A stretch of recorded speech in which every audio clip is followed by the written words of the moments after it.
कपड़े धोने वाली बहू। शादी के पहले से ही विभा को कपड़े धोने का बड़ा कभी नल के नीचे तो कभी तालाब के पास। अरे मेरी नीली वाली लुंगी नहीं दिख रही है। विभा की अम्मा कहाँ रखी है लुंगी? अरे वो तो विभा ने परसों ही धोकर रखी थी आपकी अलमारी में, देखो वहीं होगी। वो ना मैंने आज धो दी, मुझे लगा कि गंदी हो गई होगी। अरे कैसे गंदी हो गई थी? उसे तो मैंने पहना भी नहीं। हे भगवान, इस लड़की के कपड़े धोने की आदत से परेशान हो गया हूँ मैं। जितना तो घर में राशन नहीं आता उससे कहीं ज्यादा डिटर्जेंट पाउडर का खर्चा है। इसकी शादी करवा दो, शादी जाए अपने घर में ही करेगा, फिर चाहे घर के कपड़े धोने हो या पूरे गांव के। हाँ ठीक बोल रही हूँ, देखता हूँ मैं कोई लड़का। वो दिन भी आ जाता है जब विभा को देखने लड़के वाले आ जाते हैं। लड़की मुझे अच्छी लगी। होने वाली सास कहती है, बेटी अगर कुछ पूछना है तो पूछ लो। वैसे तो हमारी लड़की बहुत ही शर्मीली है, जो बोल दो वो मान लेती है, इसे क्या पूछना होगा। अरे कैसी बात कर रही हो माँ, मुझे इन लोगों के घर रहना है, सवाल तो कई है। हाँ हाँ बेटा पूछ लो ना, क्या पूछना है। आप लोगों के घर कपड़े कौन धोता है? सास का मुंह बन जाता है। देखो अगर तुम ये कहना चाहती हो कि तुम्हें कपड़े धोने नहीं आते तो सुन लो, कपड़े मैं ही धोती हूँ, लेकिन तुम्हारे आ जाने के बाद मैं रुमाल तक नहीं धोऊंगी। अरे चुप रहना भाग्यवान, बहू बेचारी घर आई नहीं, उसे डराना शुरू कर दिया। वो क्या है ना बिटिया, अभी तक तो ये कल्लू की माँ ही धोती थी, लेकिन अब तुम्हारे पापा तो दहेज में वॉशिंग मशीन देंगे ही। तभी विभा की माँ बोल पड़ती है, सवाल भी पूछा तो क्या। वैसे भाई साहब, मशीन की तो फिर भी कपड़े धोने की कैपेसिटी होती है, मतलब जो बिटिया दे रहे हैं ना विभा, इसे कपड़े धोने का बहुत शौक है। ये आप लोगों की क्या आस पड़ोस गांव मोहल्ले सबके कपड़े धो दे और उफ तक ना करे। बाहर देखा नहीं आपने कितने कपड़े सूख रहे हैं? सब हमारी बिटिया ने ही तो धोए हैं। बस भी करो ना माँ, शर्म आ रही इतनी तारीफ सुनकर।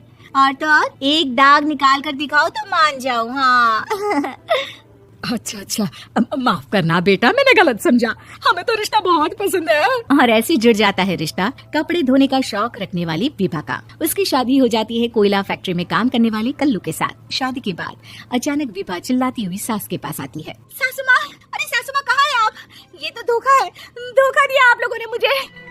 इस ससुर के चक्कर के बारे में पता चल गया। अरे तो उसमें तुझे क्यों धोखा मिला है? अरे नल में पानी नहीं आता, कपड़े कैसे कब धुलेंगे? अच्छा तू पानी नहीं आ रहा उसकी बात कर रही है? तो आपने क्या सोचा? कुछ नहीं। अच्छा हाँ, तेरी माँ ने कहा था कि कपड़े धोने का शौक है तुझे, याद आया मुझे। शौक बोलकर कपड़े धोने वाले मेरे जुनून को कम ना आके सासू माँ, कपड़ा धोना मेरा गुरूर है। तभी पति भी वहाँ आ जाता है। अभी मैंने इसे सनी देओल की फिल्म दिखाई है, उसी के डायलॉग मार रही है माँ। अच्छा सुन, साफ साफ बता रही हूँ, पानी सुबह 4 से 6 और शाम को 10 से 12 आता है, समझी? विभा टाइमिंग सुनकर हैरान हो जाती है। ये क्या भूतों का मोहल्ला है? सुबह 4 बजे उठकर कौन कपड़े धोता है? 4 बजे टंकी में पानी जाता है, फिर सारा दिन धोना ना, किसने मना किया? अरे कैसी बात कर रही है? 200 लीटर की टंकी में कितने कपड़े धो लूंगी मैं, सुबह ही उठ जाऊंगी मैं। अब क्या था, विभा सुबह 4 से लेकर रात के 12 बजे तक कपड़े ही धोती रहती। एक रोज सास पड़ोस से निकलकर कहीं जा रही होती है कि साथ वाली कहती है, हाँ कल्लू की माँ, जरा ये बताओ कि 2 साड़ी है, 2 ब्लाउज और एक पेटीकोट और एक नाड़ी वाला लंबा कच्छा। हाँ तो? अरे तो क्या, कितना लोगी धुलाई ये बताओ। धोबन दिख रहे हैं हम क्या? हमारे पति सरकारी नौकरी से अभी रिटायर हुए हैं और बेटा सुपरवाइजर है कोयला फैक्ट्री में। धोबन समझ रखा है हमें?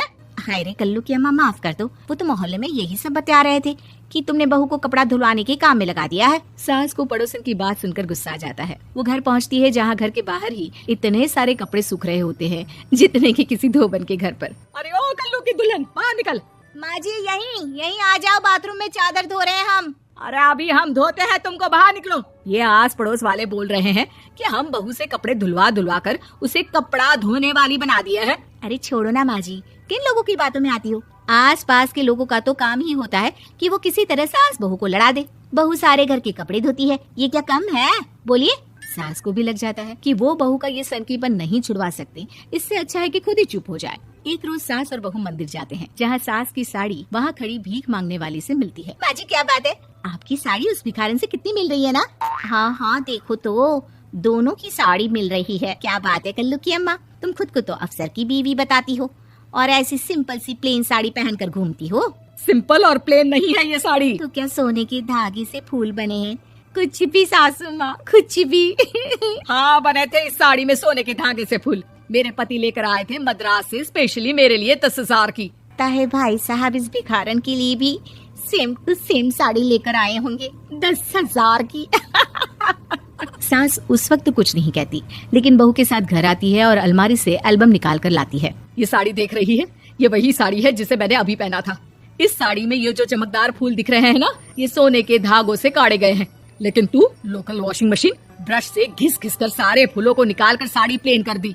मुझे माफ कर दीजिए सासू माँ। और तो और, जब मैंने तुझे तेरी गलती के लिए कुछ नहीं कहा, लेकिन तूने तो सबके सामने मेरा मजाक ही बना दिया। क्यों? बहू को समझ में आ जाता है कि अब से उसका कपड़े धोना